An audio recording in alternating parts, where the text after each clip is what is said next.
إذا كنت مبتدئا في عالم البرمجة وتبحث عن لغة سهلة وممتعة لبدء رحلتك، ربما سمعت عن لغة تدعى PHP. اليوم سنكتشف معا ماذا تعني هذه اللغة ولماذا يجب أن تكون جزءا من صندوق أدواتك البرمجية. أولا، دعونا نفهم ما هي PHP.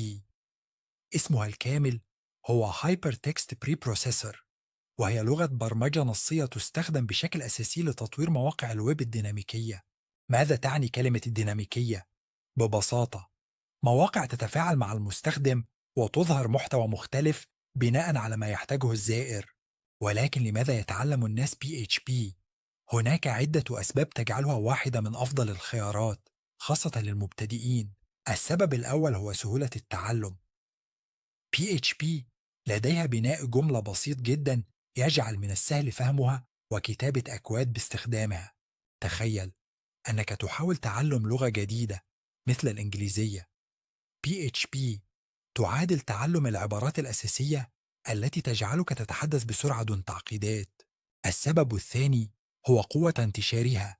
ملايين المواقع على الإنترنت تعتمد على PHP. هل تعلم أن منصة ووردبريس التي تشغل 300% من مواقع الويب العالمية تعتمد على PHP؟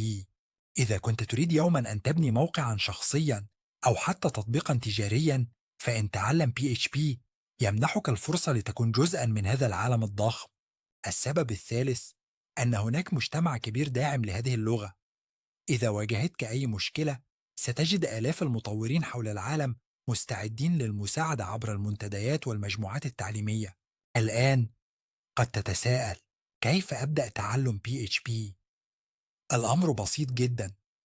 كل ما تحتاجه هو محرر نصوص مثل نوت باد بلس بلس أو VS كود، وبيئة تشغيل PHP مثل XAMPP. هذه الأدوات تسمح لك بكتابة تجربتك الأولى وتشغيل الكود الخاص بك محليا على جهازك.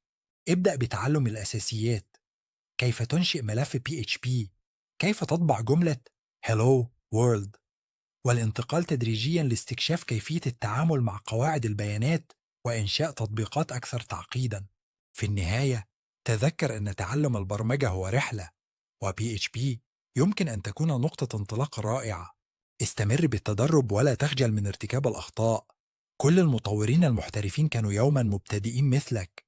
لذا، هل أنت مستعد لأخذ أول خطوة نحو عالم PHP؟